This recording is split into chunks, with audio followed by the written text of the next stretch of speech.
Hermanas, hermanos, el día de hoy nos presentamos frente a ustedes para darles a conocer un video de una conversión donde la intercesión de la Santísima Virgen María ha logrado no solo pisar la cabeza de la antigua serpiente, sino uno de sus máximos representantes del satanismo, Zachary King, se llega a convertir por intercesión de nuestra Madre, teniendo en sus manos la medalla milagrosa. Les recomiendo que vean este video, este testimonio de conversión de vida, y que veamos que si Dios hizo la conversión de esta persona, que era de los altos jerarcas del satanismo, ¿qué no podrá hacer con nosotros si nos ponemos en las manos del Señor y en el manto amoroso de María Santísima? Les recomiendo que en este video que lo disfruten, que aprendan de él, que lo mediten y que, pues, de acuerdo a su propia vida espiritual,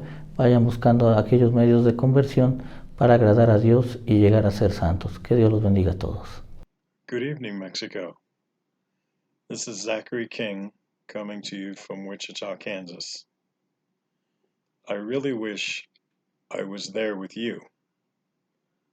To give you a little background story as to why I'm not, back around November or December, I went into the hospital with sepsis, and it was caused by a blood disease in my foot, but we didn't know that at the time. I ended up spending 2 weeks in the hospital, and then I had to go to physical therapy for 2 weeks so I could learn to walk without putting weight on my right foot. And then I came home for about 2 weeks, and then I had the flu, so I caught H1N1, and I had to go back in to the hospital. I spent 7 days there. And then I came back out, and my doctor saw me 1 week, and then he saw me another week, and he said he was going to have surgery on my foot again the following Wednesday, that he thought that there was some dead skin in there that he could remove and would improve the quality of my foot. And that sounded good to me. And the following week, on a Tuesday, I was at dialysis. Yeah, I get that too. And while I was at dialysis, he came in and checked out my foot and said that he couldn't save it, that I had, or what did I have? Gangrene. Gangrene, thank you. So I had gangrene and he couldn't save that, so they had to cut off my foot between the ankle and the knee. Up until then, I was planning on coming to see you. I was looking forward to it. I figured God wanted the Mexican people to hear my message. And the Mexican people I know are beautiful people. And, your Catholicism is awesome. You guys, the Our Lady of Guadalupe rescuing 9 million. That was pretty awesome. I was hoping to get to see that.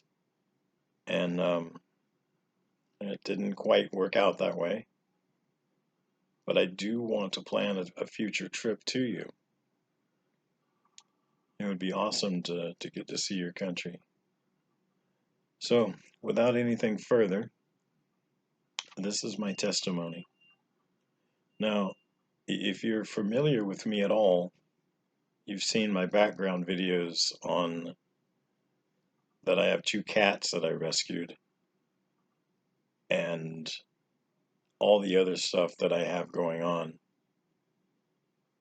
So you know that at any time somebody could bust through that door and need to take my blood pressure or need to take my stats or my vitals or something like that. And if that happens, we'll pause the video. But if you're fans of mine, then you know that this kind of stuff happens. So I started out when I was 10 years old. And I know you're thinking, what could he possibly have done at 10 years old to warrant him a trip to hell? Well, I earned my trip to hell.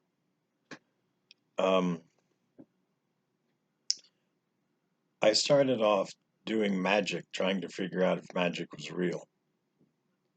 And, I had watched all the fantasy movies, all of the. We didn't have Harry Potter back then, but if we'd had it, I'd have watched it because I wanted to know if magic was a real thing. I asked my parents, who were devout Baptists, that means they never went to church, and I asked my Baptist preacher if magic was real. And they apparently had all missed the approximately 33 verses in the Bible that tell you not to do magical things. And they all said magic was fake. It was just stuff in movies. It wasn't stuff I could really do. So I figured I was going to do a magic spell for money because I figured nobody got hurt in a money spell and see what happens. And I did a spell for money, and I found a can of tennis balls with a $5 bill in it. That's pretty cool, but that doesn't quite prove magic is real. And there was a tennis tournament in town that weekend. Somebody had to find that. So the next weekend, I did the spell again. And this time I found a can of a $10 bill on the side of the road. I thought, all right, $15, 8 days, but it still could have been a coincidence. So what could I do to up the ante a little bit? Well, I was doing a game at school called the Bloody Mary game. And we go in the bathrooms and we turn out the lights and we chant the Bloody Mary phrase and see what happens. And they said if you did it right, the spirit of a burn victim would show up in the mirror. Okay, yeah, I'm game for that. So the first time we did it, we had about 50 kids in the bathroom, girls and boys, in the same bathroom. And we've got the lights out and we're doing the chant. And suddenly this scary face appears in the mirror, and 49 screaming kids ran out of the bathroom. One child, one idiot, we can call him an idiot because it was me, decided this was the coolest thing in the world. I did this. I chanted this phrase. I saw the face. I can do magic. So I decided that I'm going to start doing this every day. Everybody in our school is doing this. This is popular. I don't know if you guys had the Charlie Charlie Challenge. We had that in America a couple of years ago. It went through like that. And, everybody wanted to play it. But there were a couple of kids that were injured, like badly, like broken arm, broken leg injuries. And they sent notes home, and I had to take that note to my dad. My dad calls me into the room in his usual tone of love and screamed at me, "Have you been playing this game?" And, wanting to be the honest child I was, I said, no. And so I wouldn't get caught at school, because if we got caught at school, we'd be suspended for 3 days. I decided I'd play the game at home. I had my own bathroom in my house. I had my own private bathroom. So, at school, I could play the game once a day and maybe get caught. At home, I could do it in the morning when I woke up, before I ate breakfast, after I ate breakfast, after I brushed my teeth. When I got home from school, my parents weren't home. So I'd play the game there multiple times till my parents got home. Then my parents are fixing dinner. They don't know when I'm in the bathroom. And anytime they come to the bathroom and knock on the door, "Are you in the bathroom?" "Yes." "Well, let me know when you're out." Well, I finish the game and run back out. I made sure that it looked like I stayed regular to them. So I kept doing that. When I was 11 years old, I was the victim of a sexual assault at school, at the hands of a female teacher. Now, she told me this was my idea. I wanted to do this. And if I told anybody about it, I'm the one that would get in trouble. I figured, I was 11 years old and she was a teacher. Why would she lie to me? At 12 years old, there was this kid that we used to play D&D with, Dungeons and Dragons. And he disappeared from our lives and our school. We just figured he moved away. But it turned out that he was being homeschooled, and he was now back with our group. We found out that he was homeschooled and that he hung out with this group of Satanists, which seemed kind of weird, but I'd seen all the creepy movies on TV. When the bad guy's on the screen, creepy music plays.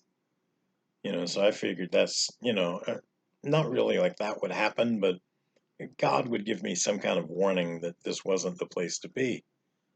And at my house, we had a 19-inch TV, a 19-inch color TV, and in my brother's bedroom, we had a 13-inch black and white. Well, over there, they had a 50-inch projection screen color TV. And they had autographed guitars on the wall and gold and platinum albums on the wall, autographed by the bands. And, at my house, you could have 3 meals a day and a snack if mom was in a good mood. But over there, you could have as many meals as you wanted, and your snacks could be as many as you wanted. At my house, you had to eat healthy. Over there, you could live on pizza and potato chips. Whatever you wanted to eat, you could eat. I had my first cigarette over there. I smoked my first joint over there. Drank my first beer over there. Took my first shot over there. These are like the coolest people in the world.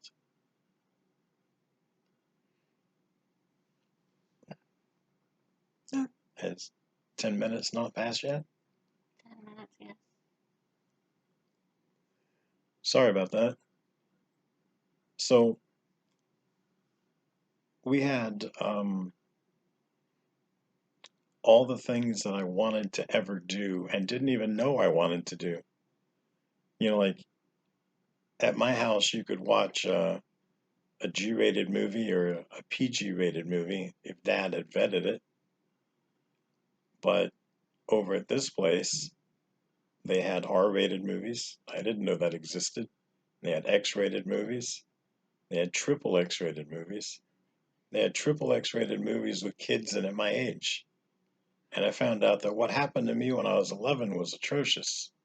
But now I could get my power back. I could do anything I wanted to do with anybody. And if somebody wanted to do something with me and I didn't want to, I could say no. And if I wanted to do something with somebody, they couldn't tell me no. I was like, oh, okay, that's cool. And then they told me that I could be in movies that were like what happened to me, but with anybody I wanted to, any age. There were movies like this being shot all the time, and I could now be a star of these movies. So I thought that was the coolest thing ever. I'm 12 years old, starring in child pornography, being re-victimized every time, but not realizing that, thinking that I'm winning. I'm on top of the world because I'm getting to have sex at least every weekend, sometimes every day, but not realizing that they're taking advantage of me. So when I was almost 13, this older kid said, you're a member of a satanic coven, right? And I laughed it off. But a couple of days later, I went back to a coven member, an adult that I knew, that I trusted. And I said, hey, I got something for you. You're going to laugh. I heard this is a satanic coven. Crazy, right? And he said, "It is. Would you like to be a member?" And I got scared. My heart dropped into my stomach, and I couldn't imagine, like, how did I get this far? Like, how am I suddenly in a satanic coven? This wasn't anything like it was in the movies. Like in the movies, there was a distinct good guy and a bad guy. And here Satan blurred the lines quite a bit. And everything I wanted to do, I got to do. Like my parents were the no police. Anything I wanted to do. Dad, there's a new movie coming out this Friday. Can I go? No. Dad, the Moody Blues are coming to town. Can I go? No. Dad, can I? No. After a while, you just look at my dad a certain way. No. But over there, hey, the Moody Blues are coming to town. Yeah, we're going to go see them that night. But Friday, during the day, we're going to go to a movie instead. Well, it's the same movie I wanted to go see. Everything I wanted to do, Satan was right there to say yes. So, I'm thinking, do I really want to join this Satan character? Well, Satan says yes to everything I want to do. God says no. My parents say no. Maybe I do want to join this Satan guy. He seems pretty cool. So I asked, what do I have to do to join? They said there's 13 steps, and I've done most of them already. What I have left to do is slice my left thumb and bleed onto a document. And then I have to sign the document in 3 places. It's a 5-page document. On page 1, the blood of Jesus washes away all sin, but not mine. On page 2, Jesus died for everyone, but not me. And I sign my name to that. On the final page, I agree to sell my soul to the devil. Now, has anyone out there listening to my voice, have any of you sold your soul to the devil? Just in case you have and you're worried about that, don't be. Go to confession. All you can do is give your will to the devil. You cannot sell what you do not own. You don't own your soul. You cannot loan it, lease it, let him borrow it. You can't do anything with it. You have no bargaining power with your own soul. Even if you tell him, I give you my soul, you haven't. You can give the devil your will. When you go to confession, you give your will back to God. Now, Satan will lie to you and tell you he owns your soul. He does not own your soul. Jesus owns your soul. Remember Jesus? The guy that died on the cross for you? He died on the cross for you. He has your soul, not you, and certainly not the devil. But at 13 years old, I believed I had sold my soul to the devil.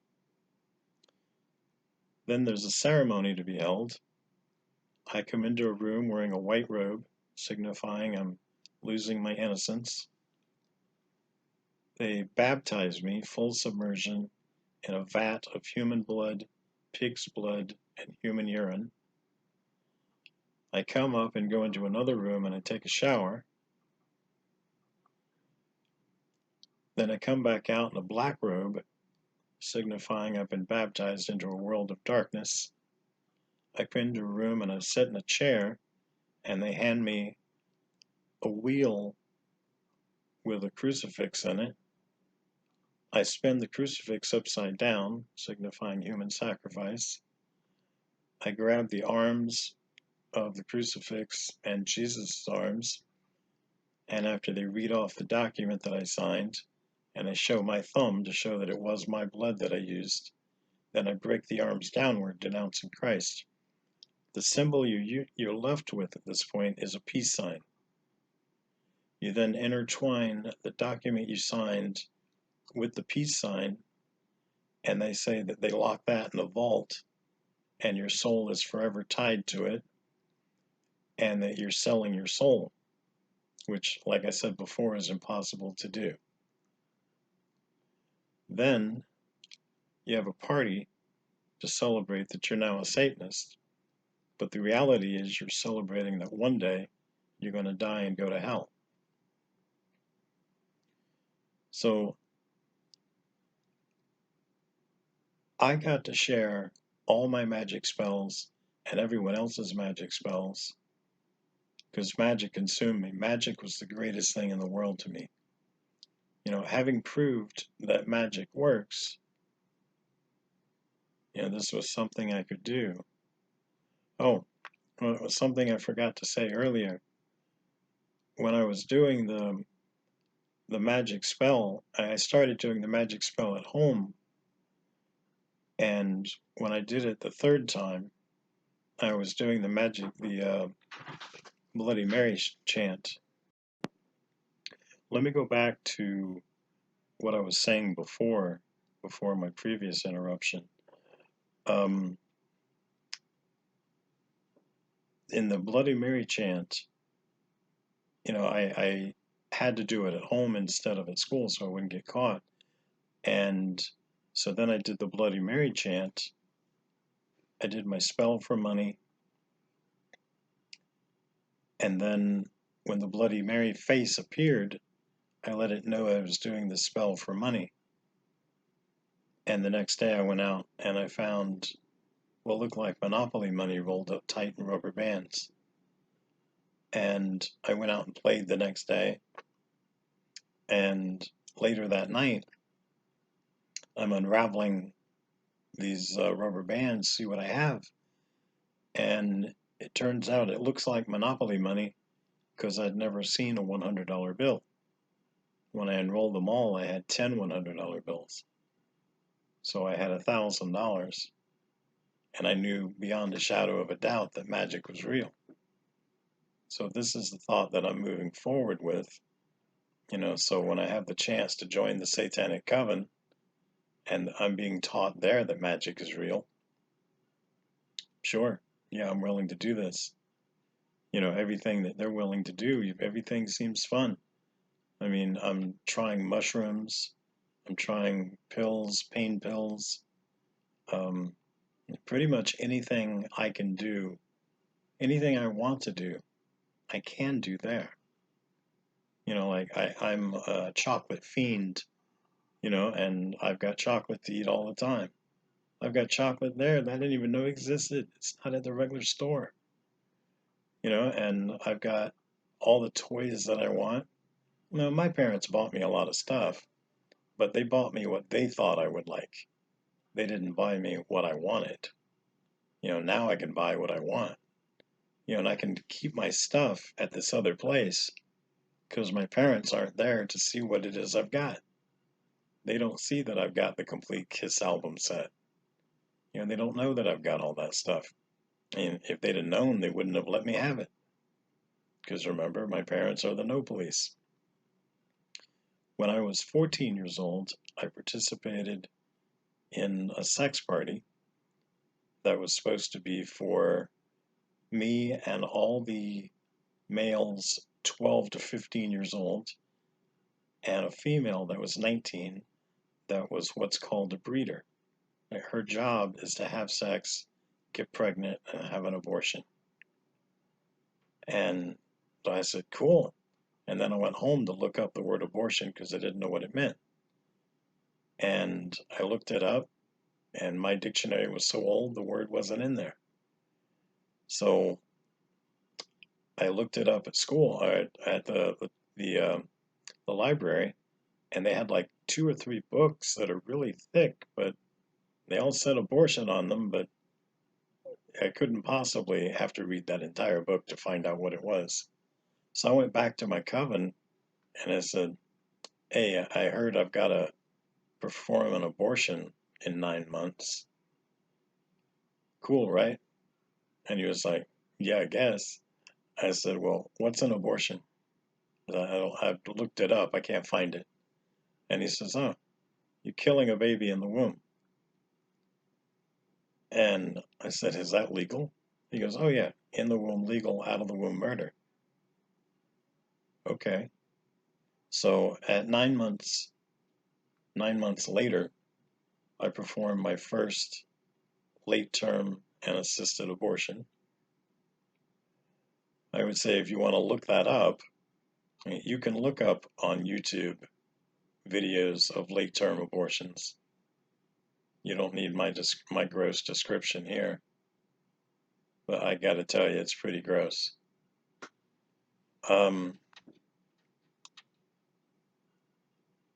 So somebody told me that, this was a few years ago, they told me that my talk was age appropriate for 15 and up. Well, here's my problem with that. By the time I was 15, I smoked cigarettes every day. I was addicted to pain pills. I was addicted to sex. I was addicted to masturbation. I was in child pornography. I took mushrooms at least on the weekends. I smoked pot every day.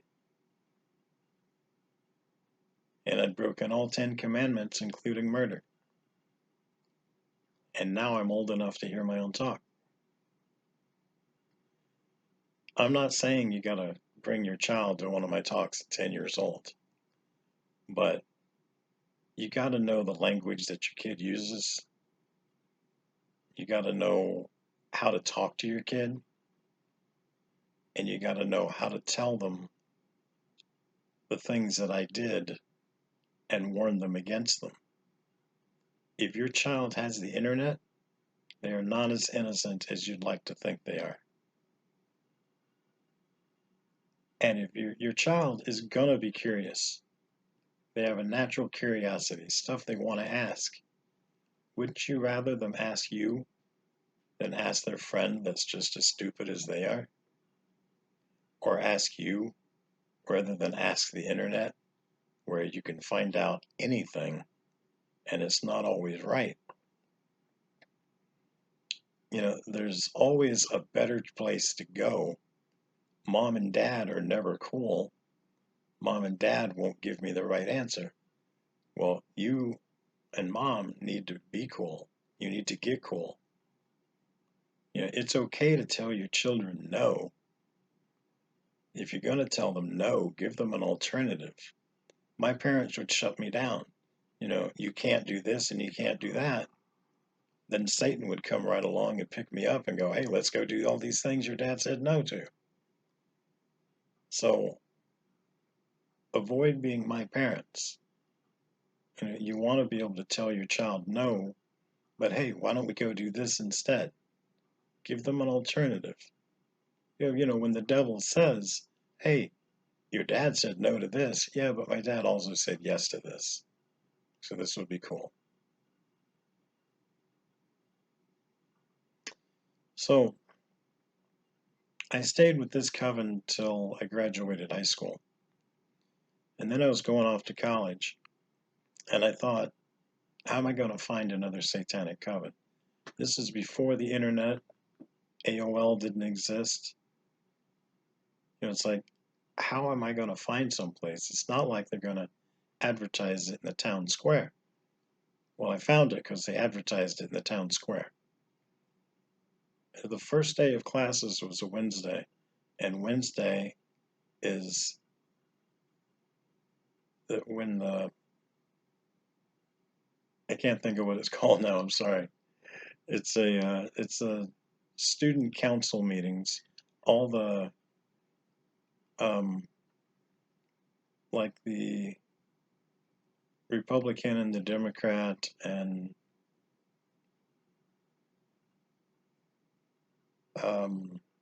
Baptist and Catholic student union. And so I thought, well, let's try these guys out and see what they're like. And I walked through the area and found that there was a satanic and a Wiccan student union. I was like, okay, all right, let's try that. So this was a bunch of kids away from home for the first time. and thought that Satan was all about getting drunk, getting high, and getting laid. Like, well, I've been doing that since I was 12. I don't need a satanic coven for that. And these guys like made up magic spells on the spot. Well, that's not what I'm into either. And then these guys would go to their satanic meeting on Saturday night, and Sunday they'd go off to the Baptist church or the Catholic church.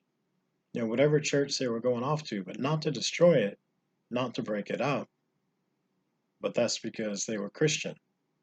And the satanic coven was just like a club. It was just a hobby, something they could do, and then they'd come back on Sunday and go to church. I was like, that's not what I'm into. I believe myself to be a real Satanist. So I contacted my first coven and said, hey, this is what I'm looking for. I've heard there's a coven out there to rule the world. That's what I want to do. I want to rule the world. So they put me in touch with Satan's World Church or World Church of Satan. Same name, 2 different names, same coven. So I go to that.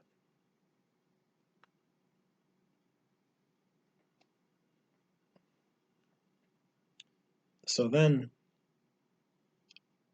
I'm going to this, and the first meeting I went to, there was this guy. Now, let's go back to me being 13 years old at a sleepover. There was this guy dressed in a tuxedo, a top hat, had a wand, and corpse paint on his face. He looked like a member of KISS, but wearing a tuxedo. And I thought, that's the coolest look ever. And the next day I asked, hey, who is that? And they said, oh, you were dreaming. That didn't happen. Oh, okay. All right. And that guy winked at me when I was 13, and I thought that was the coolest thing. So when I was 18, 19 years old, and I'm standing at this other coven meeting, World Church of Satan, I see this guy, not the same guy, but the same look. And I grabbed somebody, and I was like, who is that? What is that? How can I do that? And they said, well, who ran your coven? I said, we had a fairly large coven.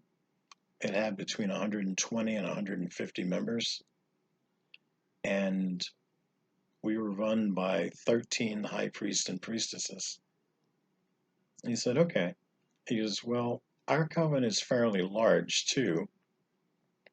It has over 1 million members worldwide. We're run by a CEO and a board of directors. And the people that do the official magic of the coven is the High Wizard.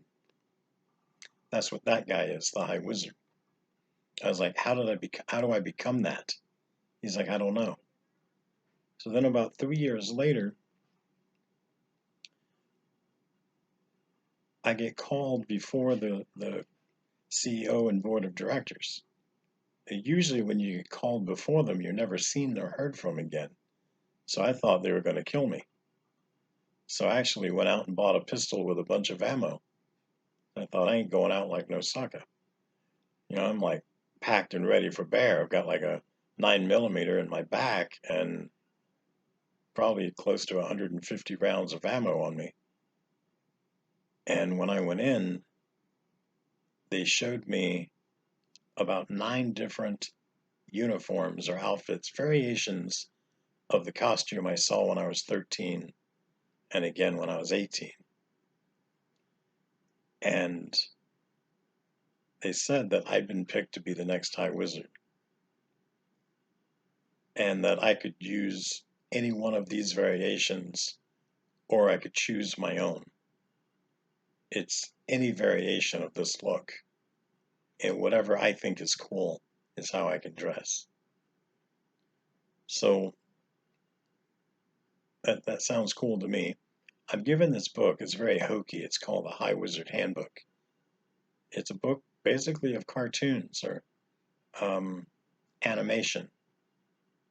The opening statement of the book is, by accepting this position, you are agreeing that no one can tell you what to do.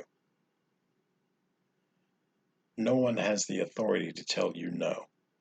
You can tell anyone else no. You are going to be at the top of the world. you are going to rule the world. Well, who doesn't want to do these things? So I do that. I'm moving forward on that agenda. And during the course of my tenure of evil, I did 146 assisted abortions.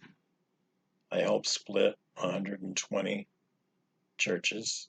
Now that's not break them apart, that's split them, just to cause a little rift in them. And that was the Baptist church, and that stopped in the 90s. And I did all the evil under the sun. But I tell people that when you can do everything you want to do, suddenly sinning becomes very boring. You find out that 100 DVDs is nothing. 500 DVDs is still nothing.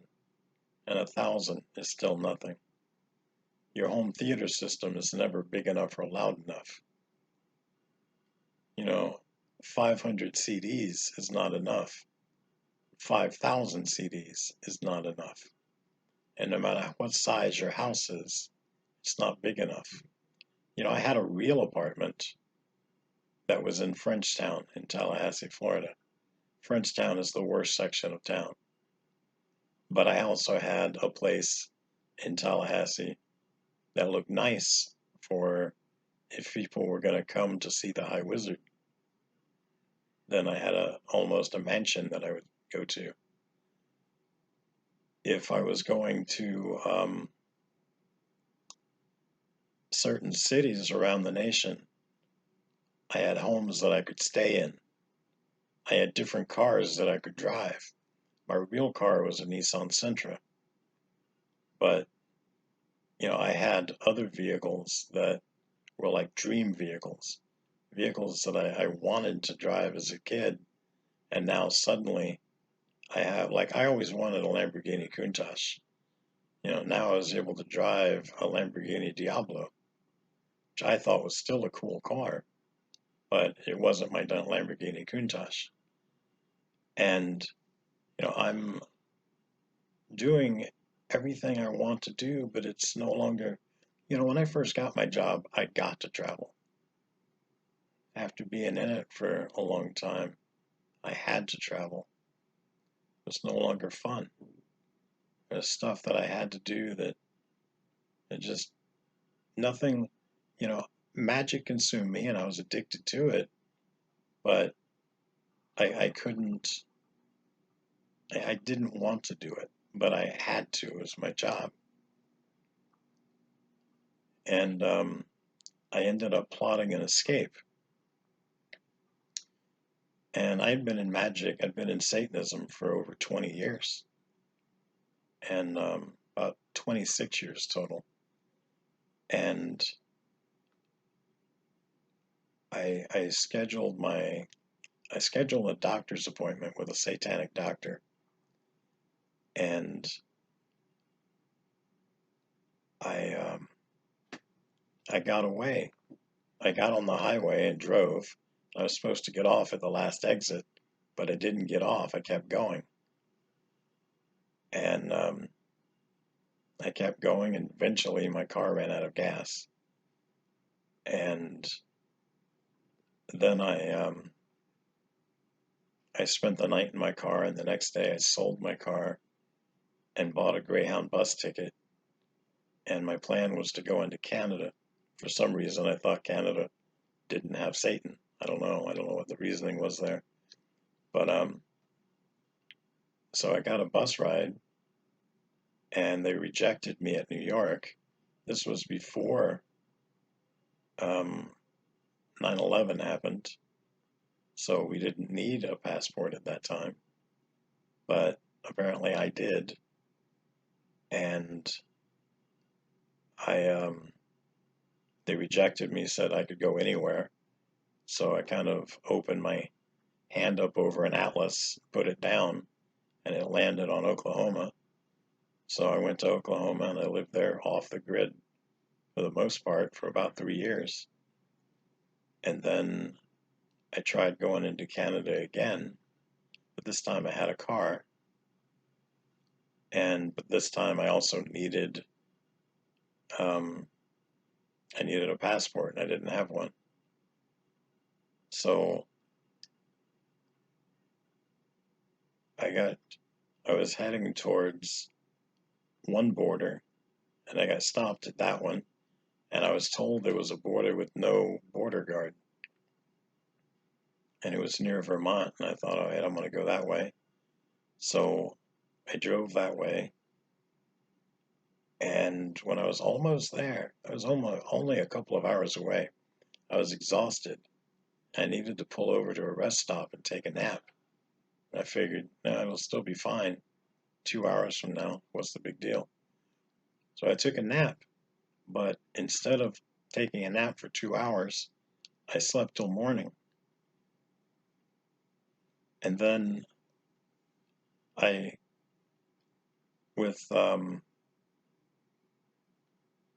I woke up in the morning, I thought, no big deal.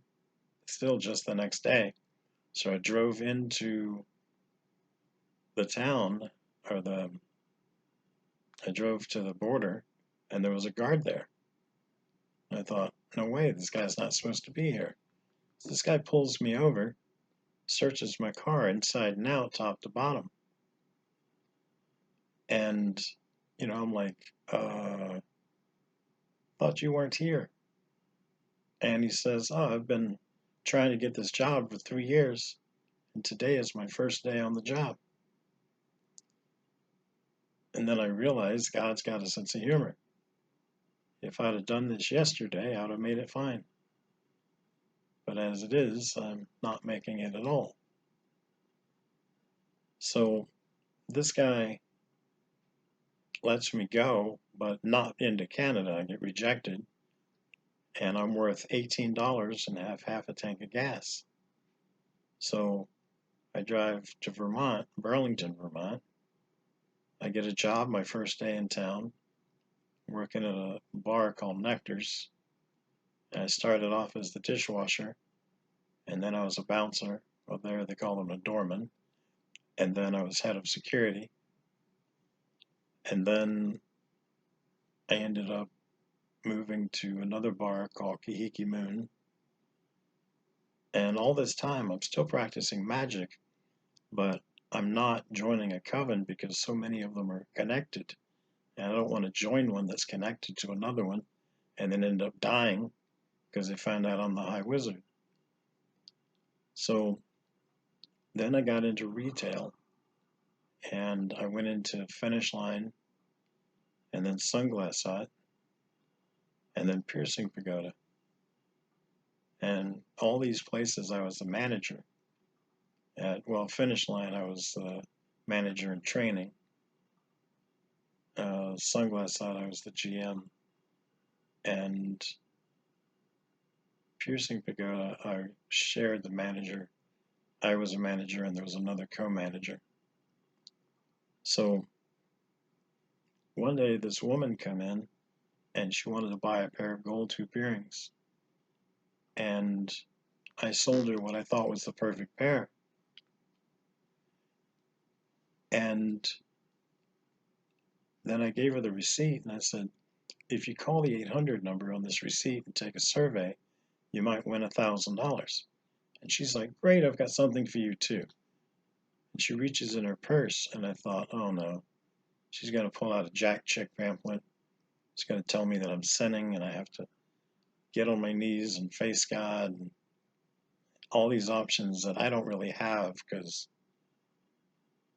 I sold my soul to the devil when I was 13. And instead, she pulls out a little gold disc. Now, I recognize gold jewelry. I recognize cheap gold jewelry because we sell it. And she pulls out this gold-colored cheap piece of tin. And she tells me, this is very powerful. Well, I know Christians don't bless anything.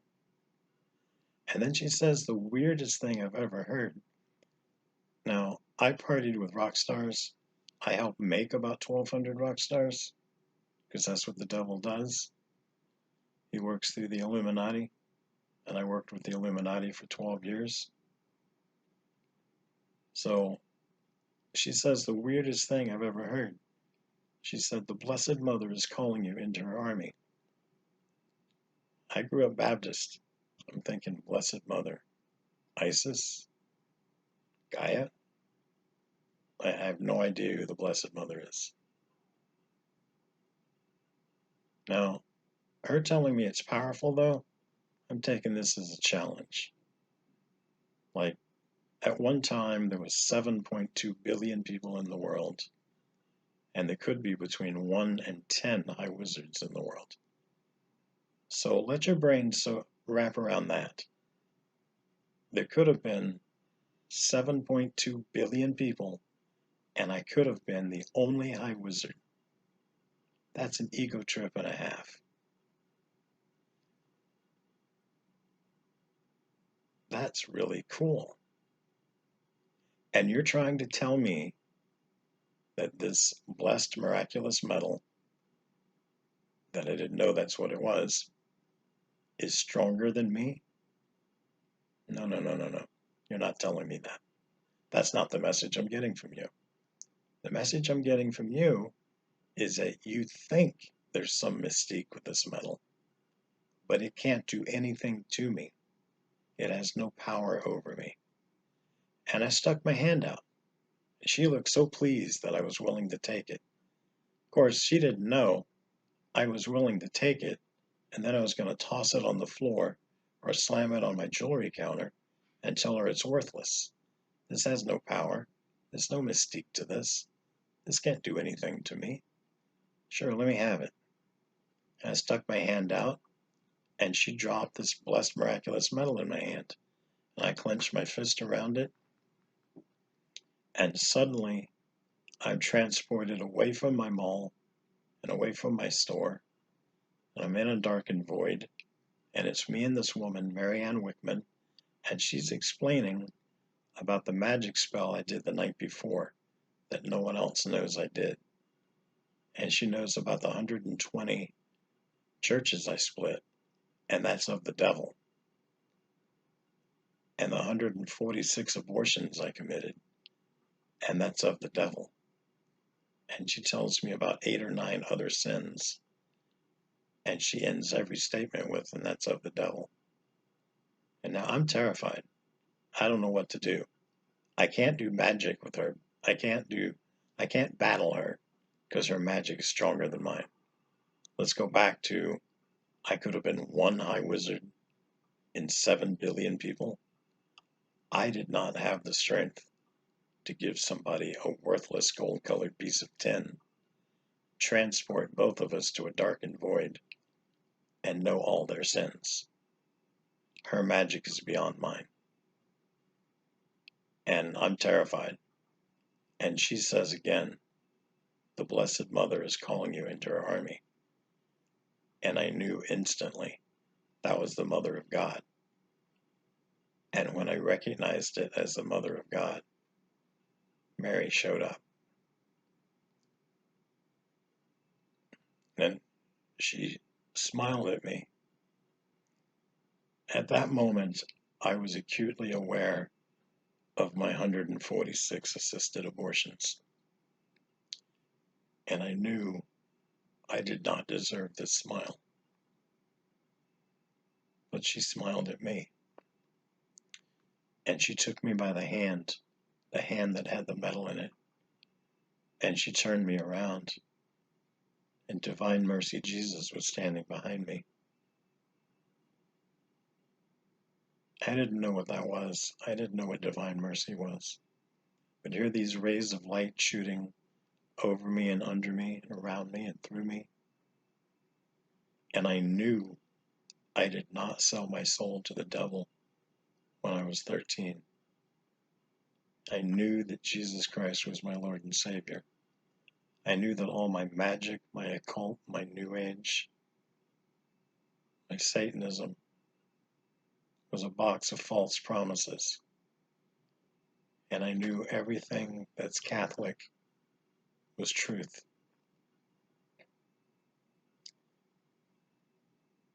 And the Blessed Mother told me my job was to help her end abortion.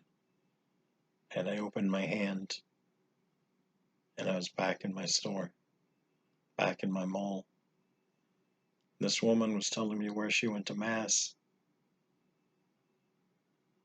and I wrote down everything that she said and started going to daily Mass there the next day. I came into the church in May of '08. I was given the medal in January of '08.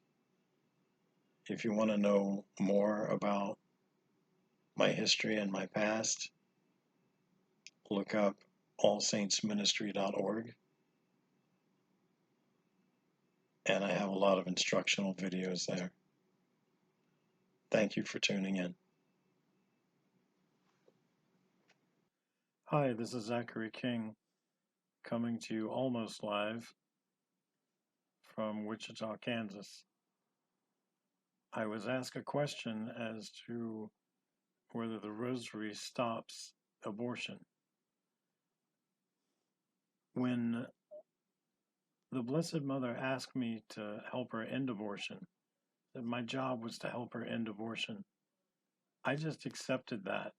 Like, okay, that's my job. But a few weeks later, I was going to adoration every day, and I'm seeing Jesus every day, and I'm not getting any instruction really. So I asked, excuse me, Jesus, your mom said that my job was to help her end abortion, but I don't know how. And he said, oh, wait just a second.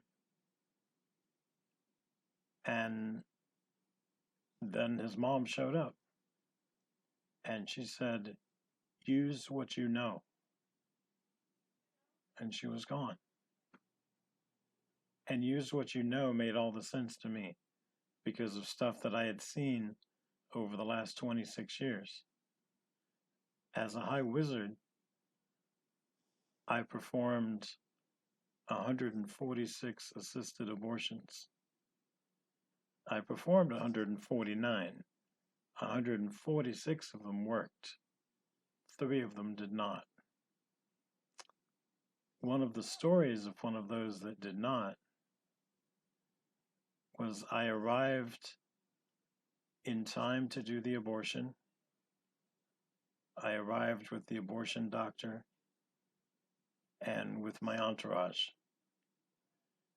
And we all set up, and we're going upstairs, and there's these large jalousie windows. Large jalousie windows have a hand crank on them.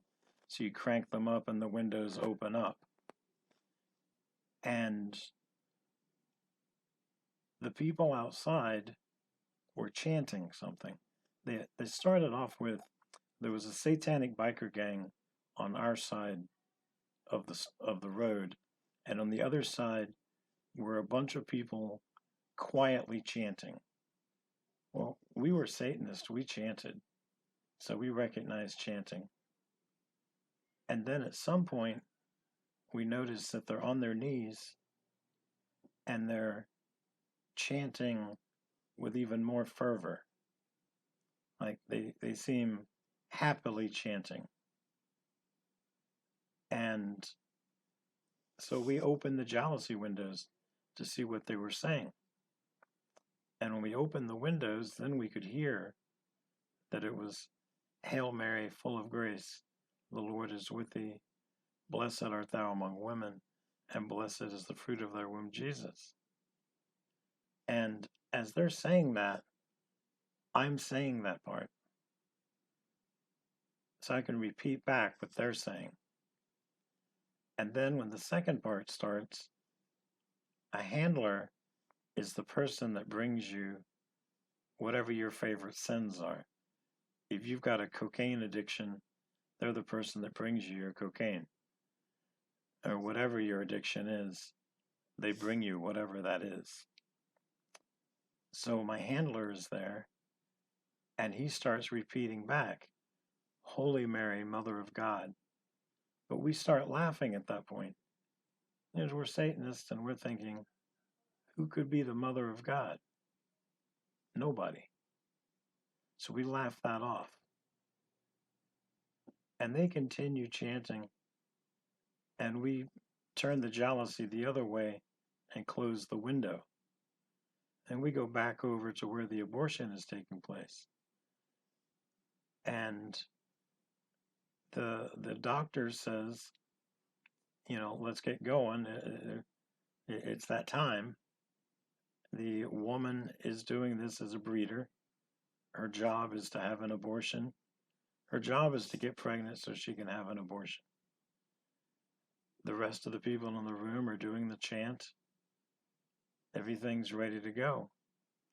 And the doctor checks, and he says, you're not even dilated. Why are we here? And the woman is like, is this your first rodeo? I'm clearly ready. The baby's in the birth canal. Let's get going. And he says, you're not ready. And so she looks at me and she says, is this your first rodeo too? And I said, no, but I'm not a doctor. I don't even know what dialyzed means. I don't know what you need me to do.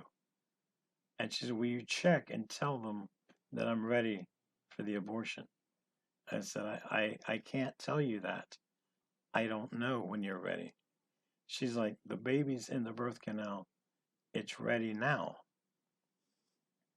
So I kind of stick my hand in, but I don't know what I'm doing. And I'm telling the doctor, I don't know. And he says, I'm telling you, she's not ready. It's not ready she's not dilated, she's not ready. And she's yelling at me and yelling at him, and she's cussing us out. It's like 5 minutes of solid cussing out. She's mad.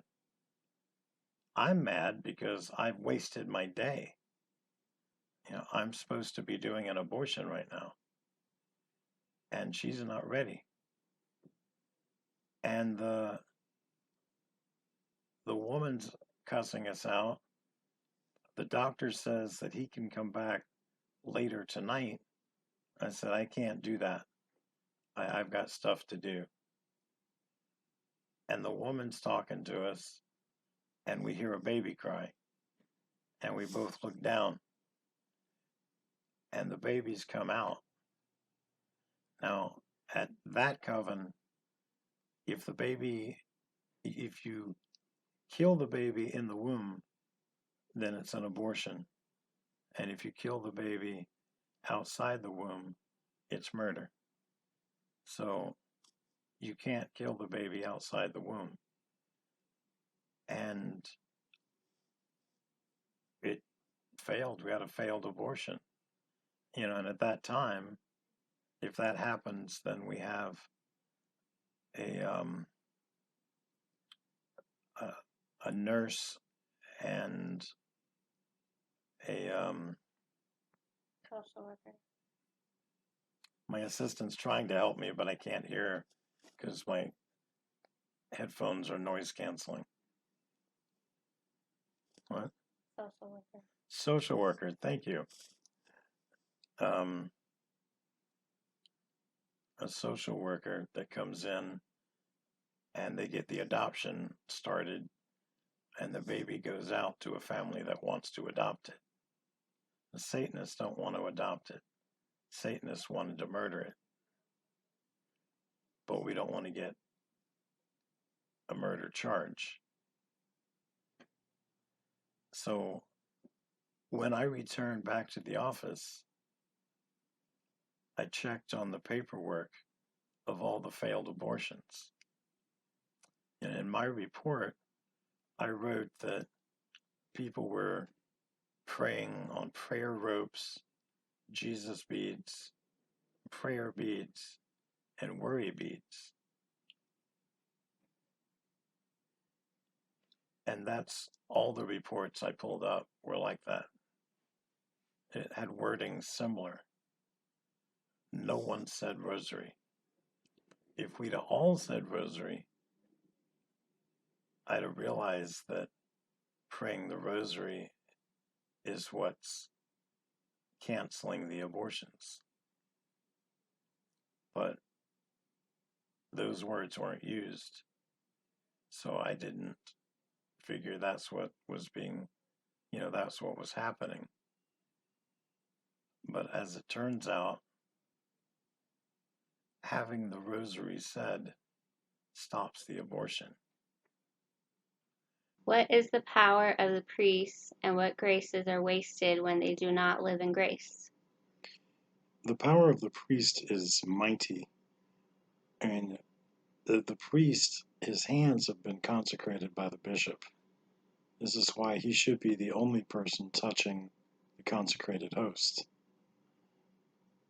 And having a priest in a state of grace, there's so many graces that flow through him and flow through, from the Eucharist out through him and through the Holy Spirit and out through him and God the Father and out through him. And he represents so many things to us as churchgoers and worshipers. And he becomes in persona Christi. I mean, that's in the person of Christ. And to not take advantage of being in a state of grace, you're separating yourself from God, and you're therefore, in a sense, separating us from God, because you're supposed to be leading us to God. And now suddenly you're not in persona Christi, and it would also, I would think, would be a dangerous place to be. You guys should learn something about spiritual warfare and learn how to fight, because if you understood the laws of spiritual warfare, you'd be in a state of grace all the time. What power does each abortion infuse into evil? That's a kind of a scary thought. Abortion is the fuel that Satan uses to run his satanic machine. So every time an abortion is done, and it's not just every time they're done, because abortions around the world are dedicated to Satan every night across all the time zones at 3 a.m. And it's by Satanists and witches. And there's some people that don't consider themselves Satanists and witches, and they still dedicate the abortions. Because if you're giving the devil what he wants, he will grant you back certain powers as well, certain gifts, so to speak. And it's not always what you want exactly. I mean, when you sell your soul to the devil to be a rock star, you're not always the rock star you want it to be. Sometimes you got a few $100,000 instead of a few $1 million. Or you got a brand new Toyota instead of a Lamborghini, but you still got a new car. So there's, it's not just, it's everything that's evil in the world is funded by something. Everything that's wrong or wicked is funded by something. If you're wondering about the strip club around the corner or the bar around the corner that's always got a fight on it, every Saturday night somebody's getting stabbed, well, that's not godly. Who do you think's supplying the satanic power for that? How many abortions are you having in your county or your city or your state or your country every night? In America, we have 1.3 million dead babies every year. That's just in Planned Parenthood, and that's by their own numbers. That's what they claim they do. So 1.3 million dead babies every year by just Planned Parenthood. That's a lot of satanic fuel. Is consecration to the Virgin Mary powerful, and how do you suggest this should be done? I don't know if you guys can see my tattoos. I have one that shows a St. Benedict crucifix, and around the four quads, it says 2013. That's the year I consecrated to the Blessed Mother. And then across the bottom, it says Annunciation, and that's the feast of the Annunciation that I consecrated. There's 3 different ways to consecrate. There's the St. Louis de Montfort, there's St. Maximilian Kolbe, and there's 33 days to morning glory. Now, it's extremely important to consecrate. The graces that you get, and every time you do something, if you're not consecrated, you do things and eventually you think, oh, I need to join that pain and suffering to join Jesus on the cross and let the Blessed Mother use that grace for whatever she wants. But when you're consecrated to Mary, she automatically comes and gathers that grace and uses it for whatever she wants. Now, you might decide, I would also like that to go to this other cause as well. Grace doesn't have to be limited to one thing, so you can do that.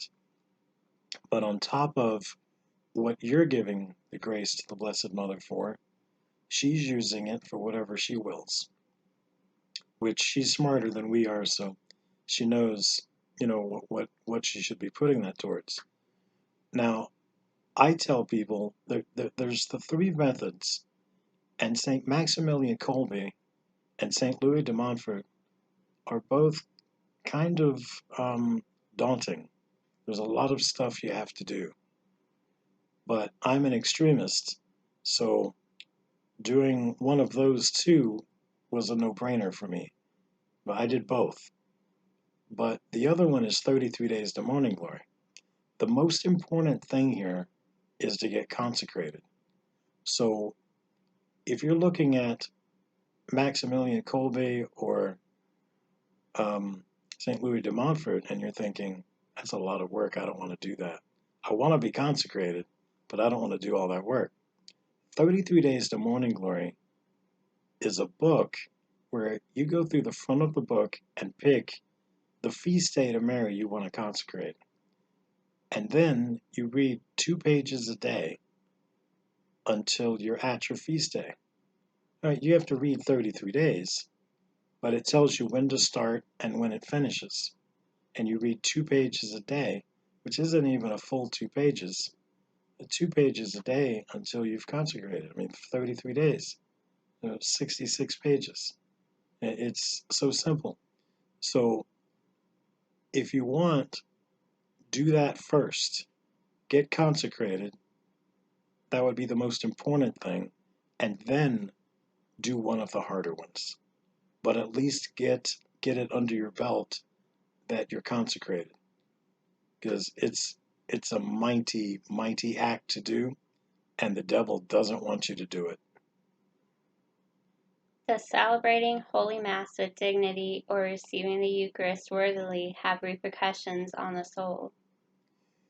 Absolutely. In the understanding of spiritual warfare, you have to look at the opposite. Do you believe in the true presence? Because if you don't believe in the true presence, there's 56,000 Protestant denominations that are all willing to take you. But if you believe in the true presence, we're the only game in town. We're the only ones that have the body, blood, soul, and divinity of our Lord Jesus Christ. And going up without being worthy to receive him. Do you remember the woman in the Bible that knew if she could just touch the hem of his cloak, her bleeding, her internal bleeding would be stopped, her hemorrhaging?